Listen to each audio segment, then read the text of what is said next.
आपने प्यार में बहुत सारे किस्से और कहानियां सुने होंगे और देखे भी होंगे। किसी अमीर घर के लड़के को किसी गरीब घर की लड़की से प्यार हो जाता है, तो किसी गरीब घर के लड़के को अमीर घर की लड़की से प्यार हो जाता है। लेकिन आज की घटना बिल्कुल अलग है, जो रिश्तों को तार तार कर देती है और समाज को शर्मसार कर देती है। एक नाबालिग बच्चे को अपने ही विधवा चाची से प्यार हो जाता है।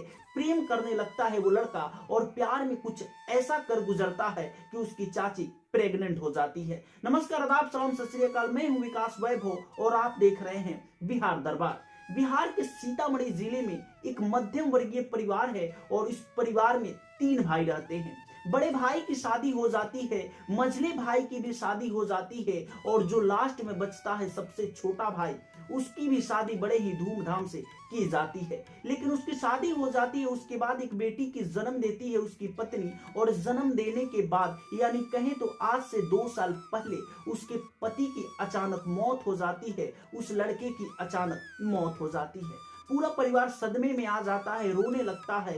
जितने भी रिश्तेदार होते हैं वो उनके काम क्रिया में जाते हैं, उनके दाह संस्कार में जाते हैं और उस बच्ची को देखते हैं तो उनकी आंखों में आंसू आ जाता है। उसकी पत्नी को देखते हैं तो वो रोने लगते हैं कि अब इस बिचारी का क्या होगा। पूरी इसकी जवानी पड़ी है, पूरी इसकी जिंदगी पड़ी है। इस मासूम सी बच्ची के बारे में सोचने लगते हैं कि इसके पिता के गुजर जाने के बाद अब इस बच्ची की देखभाल कौन करेगा। वो संतावना देने लगते हैं उनकी पत्नी को कि टेंशन मत लीजिए, आपसे 2 बड़े भाई हैं, यानी कि आपके पति के 2 बड़े भाई हैं, वो आपको नहीं छोड़ेंगे, जितना भी होगा जरूर करेंगे, आपकी बेटी के अच्छे घर में शादी करवा देंगे, आपको बिल्कुल टेंशन लेने की जरूरत नहीं है। उनका दाह संस्कार हो जाता है। उसके 12 दिन बाद श्राद्ध क्रम होता है, यानी कि मृत भोज होता है। उसमें सभी लोग आए हुए होते हैं, रिश्तेदार भी आए हुए होते हैं। वो लड़की जो विधवा हो गई है उसके भी घर के लोग आए हुए होते हैं और उसी भोज में एक लड़का आया हुआ होता है जो अपने चाचा के श्राद्ध क्रम में आया हुआ होता है। वो लड़का अपने चाची के पास जाता है, काफी समझाता है, काफी उनको अच्छी अच्छी बातें बताता है कि आप टेंशन मत लीजिए। ऐसे बहुत लोग हैं समाज में जो शादी के 1 साल 2 साल बाद उनके पति गुजर जाते हैं, फिर भी वो अपनी जिंदगी जीते ही हैं। आप हिम्मत रखिए, आपको कुछ नहीं होगा, हम लोग नहीं छोड़ेंगे चाची आपको। वो तमाम तरह के सांत्वना देता है, अपनी चाची को समझाता है, उनका नंबर ले लेता है, मोबाइल नंबर, उनसे बातें भी करने लगता है और वक्त वक्त पे आके उन्हें समझाने भी लगता है। होता कुछ ऐसा है कि वो लड़का काफी अच्छा रुपया कमाता था तो अपनी चाची को हेल्प भी करने लगता है और बोलता है कि जो भी जरूरत हो बेझिझक आप हमसे बताइएगा, हम आपकी जरूर मदद करेंगे। वो चाची अपने यानी भतीजे से भी बात करने लगती है और जो भी दिक्कत होता है उससे शेयर करने लगती है कि ये दिक्कत है, इतने पैसे की जरूरत है, तो लड़का उनके अकाउंट में डाल देता था या उनसे मिलकर उन्हें पैसे दे देता था। वो काफी ज्यादा उन दोनों के बीच में एक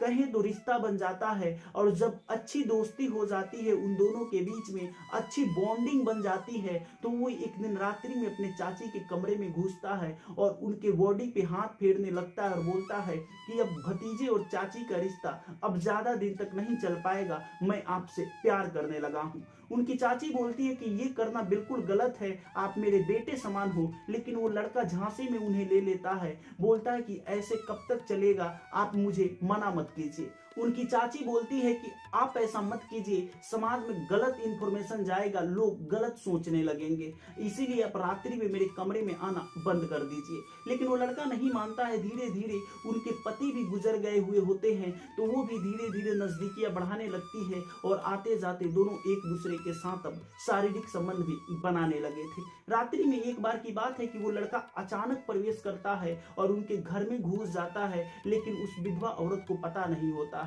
जब कमरे में जाता है तो दोनों एक दूसरे के साथ शारीरिक संबंध बनाने लगते हैं और ये कार उसके घर के सभी लोग देख लेते हैं, यानी कि जो उसके बड़े भाई की पत्नी थी, वो छोटे भाई की पत्नी थी, वे सभी लोग देख लेते हैं, सास ससुर। तो फिर उस औरत को समझाते हैं और उस लड़के को भी समझाते हैं और और बोलते हैं कि पंचायत लगाया जाएगा तुम दोनों को समझाने के लिए। लेकिन दोनों गिड़गिड़ाने लगते हैं, बोलते हैं कि आइंदा इसके बाद से ऐसी गलती नहीं होगी और प्लीज हमें माफ कर दीजिए, ऐसे कार्य अब मैं नहीं करूंगा। उस लड़की की उम्र 16 साल होती है। उसे समझा के लगा कि अब ये मान जाएगा, लेकिन वो लड़का नहीं मानता है और वो औरत भी नहीं मानती है जो विधवा हो चुकी थी। उसे भी लत लग गई थी उस लड़के की और मिलना जुलना चालू रखते हैं। जब घर में मिलने में पाबंदी होने लगी तो ये रात्रि में बगीचे में निकल जाते थे, दोनों एक दूसरे से मिलते थे, शारीरिक संबंध बनाते थे और वो लड़का जो भी रुपया कमाता था वो अपनी चाची को ही दे देता था। होता कुछ ऐसा है कि उसकी चाची प्रेग्नेंट हो जाती है और वो अब इसे फोर्स करने लगती है कि अब तुम मुझसे शादी कर लो, वरना मैं समाज में जाके सबको बताऊंगी कि ये तुम्हारा बच्चा है। वो काफी डर जाता है, बोलता है कि मैं तुमसे शादी करने के लिए ये सब नहीं किया था, बस एक एंजॉय था, मस्ती था, इसीलिए मैं तुम्हारे साथ ये सब काम कर रहा था। लेकिन उसकी चाची बोलती है कि तुम बोल रहे थे कि मैं जिंदगी भर तुम्हारा साथ निभाऊंगा, तो अब तुम्हारा साथ निभाने का जो कर्तव्य था वो कहाँ चला गया। तो लड़का बोल रहा था तो मुझे सिर्फ आपको झांसे में लेना था और झांसे में लेकर आपके साथ शारीरिक संबंध बनाना था। अगर आप ऐसे ही मेरे साथ रहना चाहती है तो मैं आपको जिंदगी भर साथ निभाऊंगा, आपको पैसे देते रहूंगा और आप मेरे साथ शारीरिक संबंध बनाते रहिए और इस बच्चे का एवर्सन करवा दीजिए। लेकिन वो औरत नहीं मानती है और वो बोलने लगती है, आसपास के लोगों से भी बताने लगती है कि इसका बच्चा मेरे पेट में पल रहा है। और उसके घर वाले भी जान जाते हैं, यानी कि उसके जो भतीजा था उसके परिवार के लोग भी ये बात जान जाते हैं। जब उसके परिवार के लोग इस बात को जान जाते हैं तो उसे बाहर भेज दिया जाता है, यानी कि चंडीगढ़ कमाने के लिए भेज दिया जाता है। और ये बताया जाता है कि वो लड़का शुरू से ही चंडीगढ़ रहता है, ऐसा कोई रिलेशन नहीं है। जो घर के यानी जो विधवा औरत है उसके जो भसुर लोग हैं, जो घर के लोग हैं, वो भी लोग मीडिया से गुहार लगा रहे हैं कि अब इसकी शादी उस लड़के से करा दिया जाए, क्योंकि अब इसका सहारा कोई नहीं है और उस लड़के का जो बच्चा पल रहा है इसके पेट में पल रहा है। वो तमाम तरह की चीजें कर रही है औरत, लेकिन उसके बावजूद भी उसके घर वालों का ये कहना है उस लड़के का कि वो चंडीगढ़ रहता है, जब बिहार रहता ही नहीं है तो उसका बच्चा इसके पेट में कैसे पल रहा है। ये बच्चलन औरत है, इसके पति के गुजर जाने के बाद इसके बहुत सारे लोगों के साथ रिलेशन रहा है,